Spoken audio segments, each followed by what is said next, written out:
So thanks again for joining us here today, and welcome to another Power Hour with U.S. Campaign for Palestinian Rights. We started these Power Hours several months ago in response to the Shut It Down for Palestine campaign, which was launched back in November. And this has been the main avenue for us to gather people on a regular basis virtually to disrupt business as usual for our elected representatives. Again, these calls are a part of a large network of actions to shut it down for Palestine. We've seen millions of people around the world engage in demonstrations, walkouts, sit-ins, pickets, direct action, car caravans, and people have been targeting the political offices, businesses, and workplaces that are funding and investing in and collaborating with Israeli genocide and occupation. So, and we know that the majority of the public in the U.S. are supportive of a ceasefire. So what we're trying to push here is to force the political class to take positions that actually reflect those of their constituents. Over the months, we've been able to drive thousands and thousands of calls and emails to elected officials, and we've heard from staffers that these calls and emails create a lot of pressure, who have become inundated, like for the elected officials who have become really inundated with calls and emails demanding that they push for a ceasefire, to stop arming Israel, to end military funding. And at the same time, like, people have not stopped protesting at their offices. Their offices are filled with protesters who are making those same demands as well. And if not at their offices, they're visiting their homes and doing other types of creative actions to push these politicians. So we also, as we always do, really encourage you all to organize like phone zaps and power hours in your own locales. It's a way to activate newer organizers. You can use these resources in your own cities. And we have toolkits that we'll go through at the end of the call that can help you kind of like think about ways that you can take action in your own local cities or through your own local coalitions and organizations. And in the toolkits we'll share later, it has also information on how you can organize local phone banks wherever you live. And it's a good way to gather community and offer a concrete action that everybody can participate in. So what we're going to do today is we're going to hear from Nadia Tannous from the Palestinian Youth Movement and Honor the Earth. She's going to talk to us a little bit about recent developments in Rafah and why it's important for us to mobilize and keep all eyes on Rafah. After that, we're going to make calls to our elected representatives, send emails, and then after that, I'm going to go through different resources and upcoming calls to action for all of us to that'll be helpful for all of us to use, and just some upcoming events that are going to be taking place as well. Yeah, with that, I'm going to just pass it to Nadia to talk to us a little bit about Rafah. And then again, if anyone has questions or comments, you can share them in the chat, and yeah, we'll go from there. So yeah, Nadia, I'll pass it to you. Thanks so much, Celine. Good morning, everybody, or good afternoon for folks on the East Coast. My name is Nadia Tannous. I am from the Palestinian Youth Movement, and I am also the Deputy Director of Honor the Earth, an Indigenous-led environmental justice organization, really fighting back on green colonialism and the fossil fuel industry. We focus on Indigenous rights globally, and would include Palestine in that as well.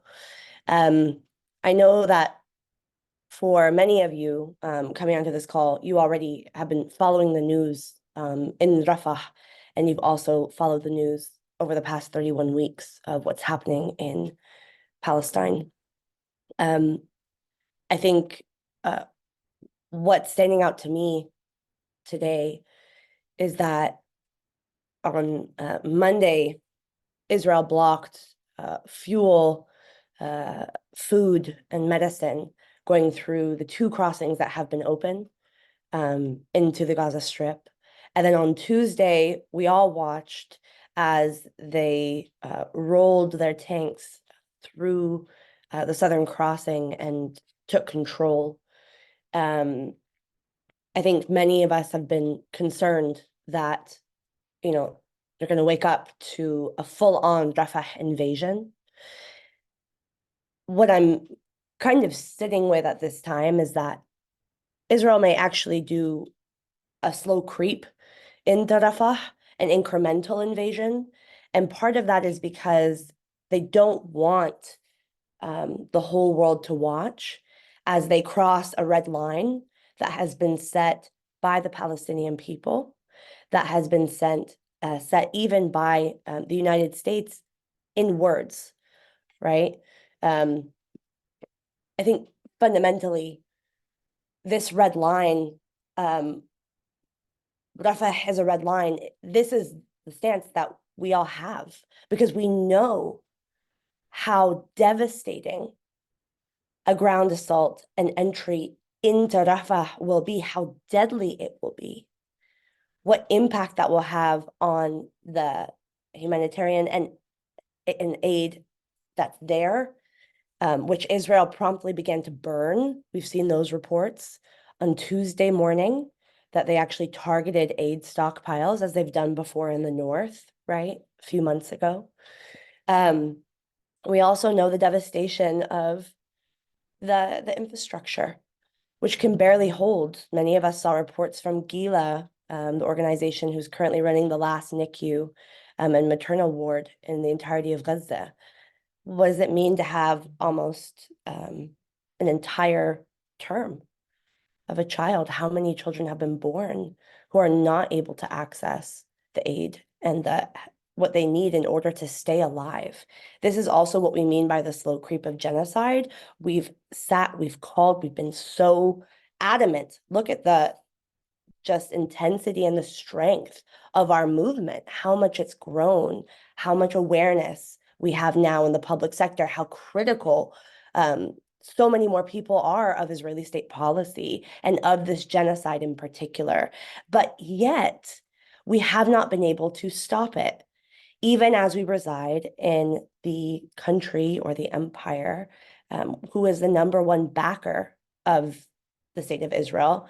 And as many of you are putting in the chat, the US has said Rafah is a red line. Biden has said Rafah is a red line. But all of these are narrative, they are persuasions, they are recommendations. And this is also, I think, in the moments of the student uprising, the student intifada. For us, what does it mean to have withstood 7 months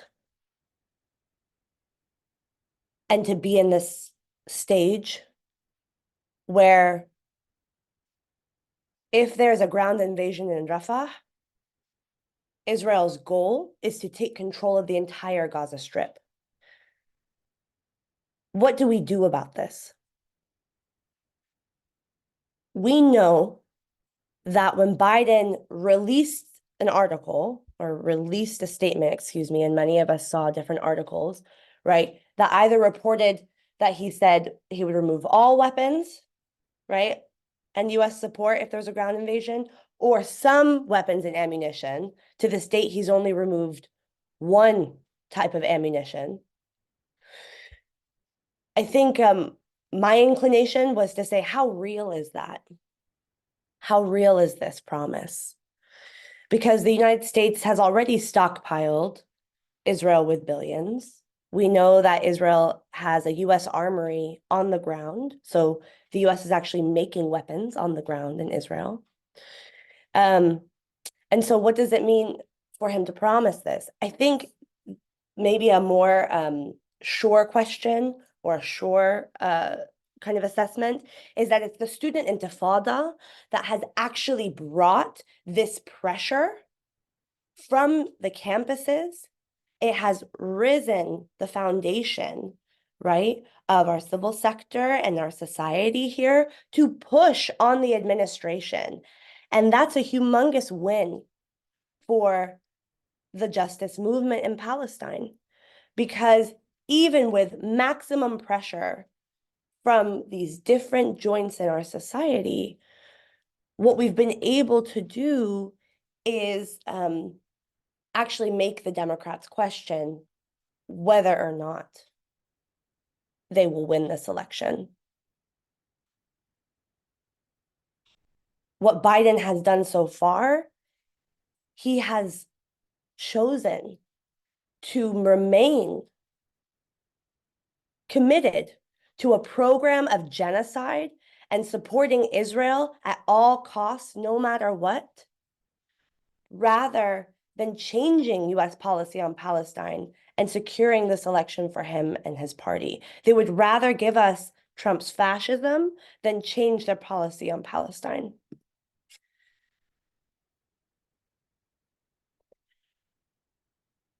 We here don't know what will happen by next week in Rafah. I'm going to be honest. We don't know.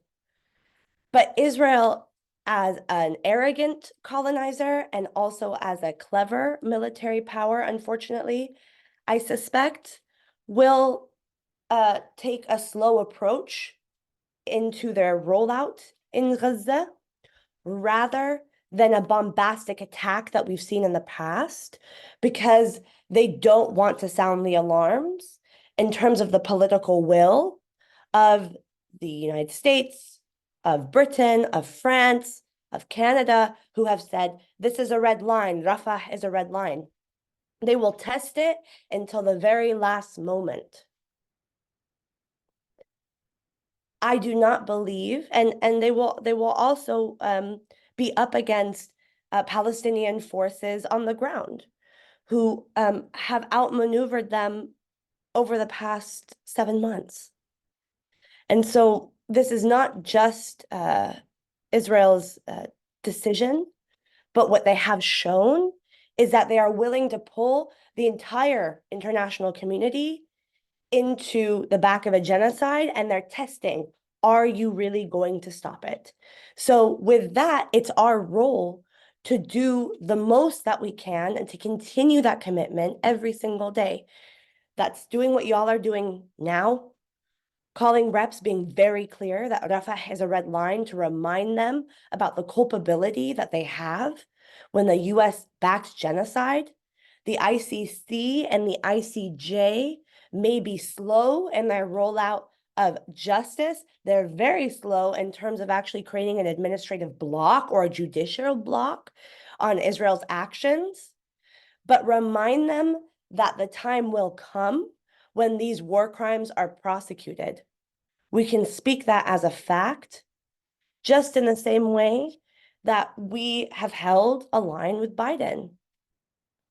No ceasefire, no vote. What does it mean for you as the president of the United States to run again on a platform when you have shown us that you hold no regard for Palestinian life, and you have politically engaged this entire situation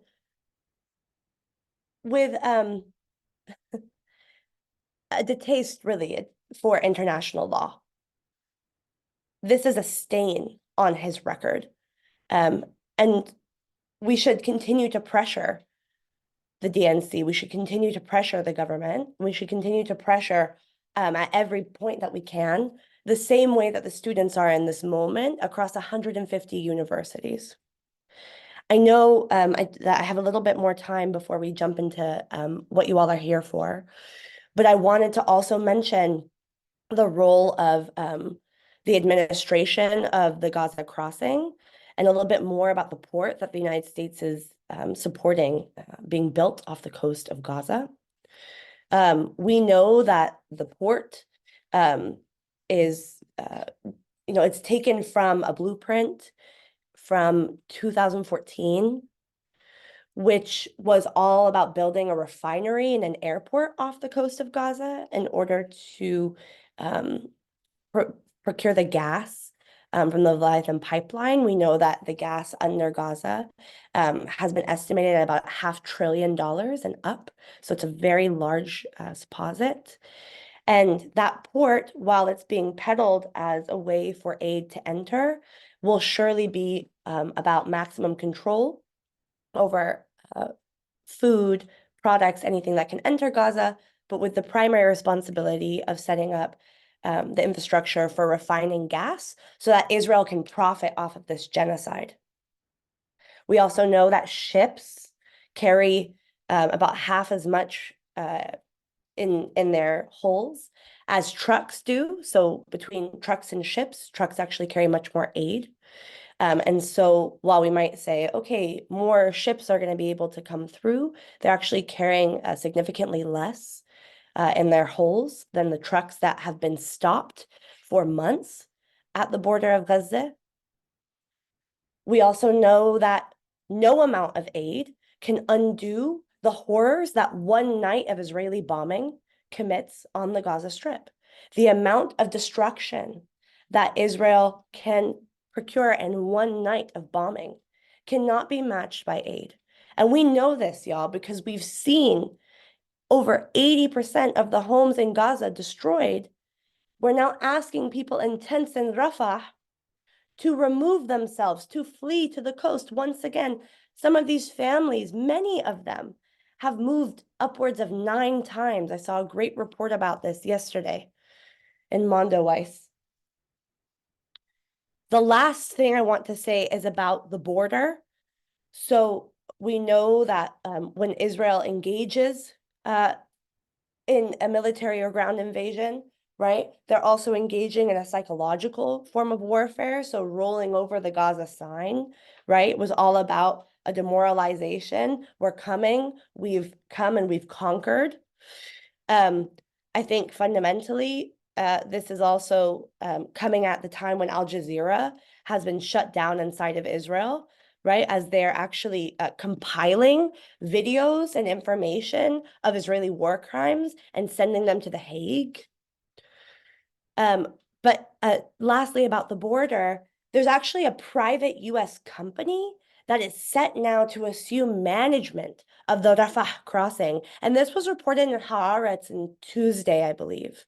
And so they added that private negotiations are underway with this company, a private American security company that will specialize in managing the border and assisting in also arms transfers across that border. I really recommend that in your phone calls, you ask about this because we need to keep our eyes on who this company is and where this proceeds. It's absolutely unacceptable and it's egregious in any moment, but particularly 7 months into a genocide that inshallah, the International Court of Justice will hold both Israel and the United States responsible for. So once again, I'm recommending that in your phone calls, you ask your representative to investigate and to report on the private US company that is set to assume management of the Rafah crossing. This is what we're looking at now. And I recommend that we keep our eyes on this in particular. I'll close for now. I hope that this was helpful as a grounding. I really am energized by seeing almost 300 people on this link who are going to take the time to continue the pressure and to make our demands very, very clear. This is the same tactic that students are using in a different arena where 7 months in, we are not tired and we are not too exhausted. We are not too demoralized to continue to uphold our role and responsibility to fight for Gaza to live and to demand the end to the siege and blockade of the Gaza Strip and the end to this genocide, which without the United States would not move forward. Thank you all so much for making a difference and for taking up this moment in the most terrible of times. Thank you so much, Nadia. I think people learned a lot from this talk, and I think it's also been, to your point, like really important for us to see hundreds of people consistently showing up on these calls months and months into this genocide that we are continuing to, in addition to being out in the streets, to protesting, to organizing, that we are also making these calls and continuing to put pressure and not letting up on that pressure of these politicians. And they're getting frustrated with the amount of calls and emails. We're going to keep making those calls, sending those emails, visiting their offices. And again, after we do that today, after we make the calls and send our emails, we're going to go through some toolkits to support you all and how to you can take action locally so that it doesn't stop here. And yeah, just to reiterate some of the points, what Nadia was saying is that one of the points we should make in our calls today is push for the investigation of this private U.S. company that is set to assume control of the Rafah crossing. We are going to show some call tools.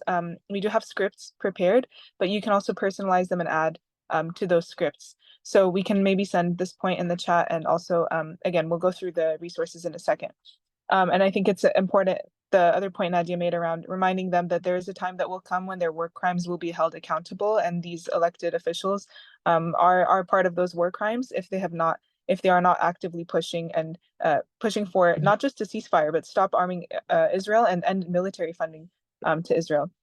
And to remember that this pier is to ensure maximum control of Gaza, and is meant to set up the infrastructure for Israel to profit off of this genocide, which so many of these arms manufacturers and these companies are already doing. They're profiting off of this genocide. So I think with that, yeah, just again want to express appreciations for Nadia hopping on and talking to us about Rafah and what these recent developments have meant, and our responsibility in this time to continue organizing and to keep pushing, and to be able to sustain, not just escalate, but sustain our mobilizations, make sure that we sustain them, that they remain consistent, that we continue pushing and continue building our organizations and strengthening our own skill sets as organizers. So thanks again so much, Nadia. And I'm seeing a lot of messages in the chat saying thank you and wanting to include your talking points in the call. So maybe I'll try to summarize a couple and put them in the chat here. But while I do that, I just want to show you all, if we can go to the call and email tool, we can show you how to use it. And I will type up some of Nadia's points in the chat in the meantime, so that you all can incorporate them into your call scripts. So basically, we have a call tool and an email tool that we can go through, and we're going to drop the links in the chat. The call tool allows you to, if you just input your information, it will allow you to make calls to your elected representative. And you will be directed, exactly, yeah. So you just put in your personal information, your contact information, and you will be directed to the person that you're supposed to be calling. And you'll also be directed to a script that you can use. Again, you can personalize the script, you can add to it. Same with the email tool. You will be, you just put in your personal information, and you will be directed to the emails that you should be focusing on that are your elected representatives based off of where you live. And we also have a script there as well that's prepared that we update regularly to reflect recent developments. So we encourage you all to use this. We're gonna maybe just do 10-15 minutes of quiet time where we'll just be working on making calls, sending emails, and if you complete these actions, we encourage you to just take time to send these tools to your friends, to your family members, to your networks, any chats that you're in. Let's share these tools, so we encourage other people to do the same, so that we're driving hundreds of calls and hundreds of emails within the same half hour that we're going to be doing this. So let's take a moment. We'll drop again the links in the chat. Again, you just have to plug in your information into these links. You just have to plug in your information into these links, and you'll be able to access the script and the elected representative that you need to be talking to or emailing. So it's the same tool. We're dropping it in the chat. If you have any questions, you can let us know in the Q&A feature of Zoom. It's easier for us to track questions in the Q&A feature of Zoom than it is in the chat. We're going to do some, again, quiet time for 10-15 minutes. Make your calls, send your emails. If you have questions, let us know. And we'll come back then to just talk about upcoming calls to action and some resources that you all can use locally.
Hey everyone, I dropped the script in the chat.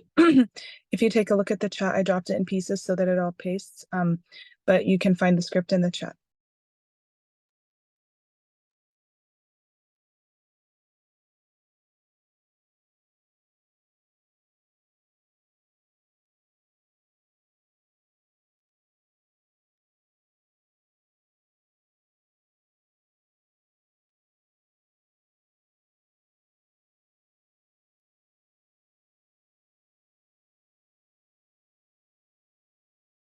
We'll come back in about 5 to 7 more minutes. And again, you can refer to the script in the chat.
All right, everyone, we'll come back in about 5 more minutes. Again, you can find the call scripts and the email script in the chat and reference that. You can also personalize it as well.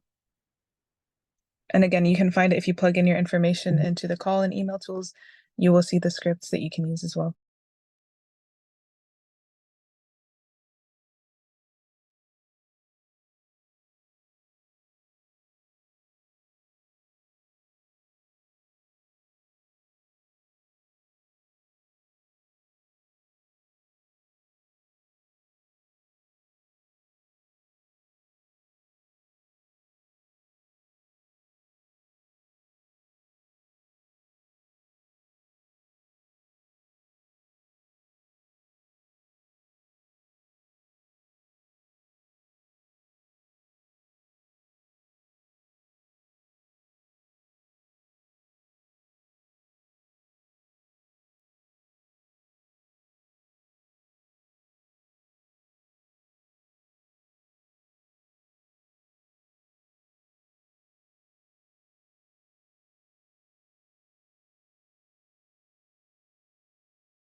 All right, looking like people have gotten through to some and are finishing up their calls and emails, so we'll come back in about a minute or two.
All right, everyone.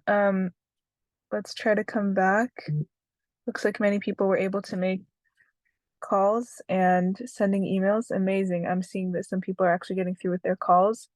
And again, we emphasize that it's important to do both if you can. Um, all right, amazing. Sending emails while on hold. That's great. Thank you all so much for participating in this. I just want to go through some toolkits and resources that you all can use. Um, so let's go to the next few slides and we'll go through some toolkits that you can use beyond this meeting to organize locally. The first one is this US CPR action toolkit that we have called Escalating to Campaign Event Disruptions. So this is a really good toolkit if you're looking to actually organize a disruption of an event, of a campaign event for a politician or for Biden. It includes some information on, why disrupt, key strategy questions to ask yourself before disrupting an event. How do you choose a target and set your goals? Like, how do you identify a spectrum of allies? How do you conduct a risk assessment for a disruptive action? And 5 steps to prevent doxing before it happens.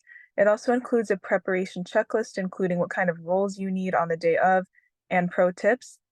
And it also includes like, how do you make a media splash? How do you kind of convey your message?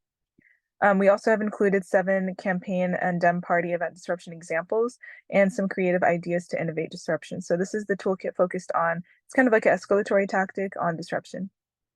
We also have our Stop Gaza Genocide Toolkit, which we share every Power Hour, which is our most comprehensive toolkit that gets updated regularly. Um, and this, you can find actually all of these resources on the Not My Tax Dollars website. So if you want to find like all of these links in one place, I would go to Not My Tax Dollars website and you can find all of these toolkits, including the Stop Gaza Genocide Toolkit. But Kat's going to show you here once you go to notmytaxdollars.org. This is the website that comes up. We launched this on tax day, April 15th of this year. It includes the end military funding map where you can plug in your where you live, basically your city, and you will find exactly how much money from your city goes to the Zionist state, goes to this genocide, goes to how much of it is sent towards military funding instead of being sent towards your schools, students' tuition, healthcare. So this is how you can find out how much money is being sent to Israeli military. Also, if you scroll down, there's again the toolkit links. We have some resources for that you can use for mobilizations, and it includes also the Stop Gaza Genocide Toolkit, which includes ideas for types of actions and disruptions targeting politicians. It includes, here in the activist toolbox, you have some like different types of graphics that you can kind of replicate or work off of. Um, and you also have like some materials that you can use to mobilize your community. And in the Stop Gaza Genocide Toolkit, you can find also information on how to organize your own local phone zaps. And you can find information about how you can pressure your Congress member through bird dogging, other types of ideas for actions, BDS stickers and flyers, wheat pasting guides, posters for printing, resources for high visibility actions. Again, the link for the end military funding to Israel map is here as well. Um, we can find out again how much of your community's tax dollars go to Israel. And it also has like some posters for print and some ideas for different types of actions, vigils, disruptions, and stuff like that. So this is a really comprehensive toolkit that we highly encourage you to use, and we update it very, very regularly, including with information on the popular University for Gaza, right? The student movement is making history. It's putting significant pressure on the Biden administration, and we've seen student organizations across the country rise up in solidarity with Gaza and fighting the silencing and repression of their administrations. And we've seen these encampments come up to demand divestment in all 7 continents. Like there's in all the like encampments everywhere, all over the world, with students organizing and demanding divestment and disclosure, and to cut all ties with Israel. So all of that you can find here. Um, I think we can also share the city council's toolkit. We do have a toolkit on organizing in your city council for for ceasefire resolutions or for divestment. We've held a couple strategy sessions on this topic, and through that have compiled multiple resources. So in here we have key strategy questions before starting to ask yourself before you start a city council campaign. Um, New key types of city council resolutions that we've seen, a list of ceasefire city council resolutions that have been passed. We also have key takeaways from case studies of successful campaigns, breakdown of how do you navigate specific strategy challenges that we've seen come up multiple times. We've got talking points, both for, your public comment, but also for when you're approaching a city council member directly. We also have a new section on divestment. So like if you're interested in working on a divestment resolution in your city council, we have resources and materials on that as well. So all that's in here.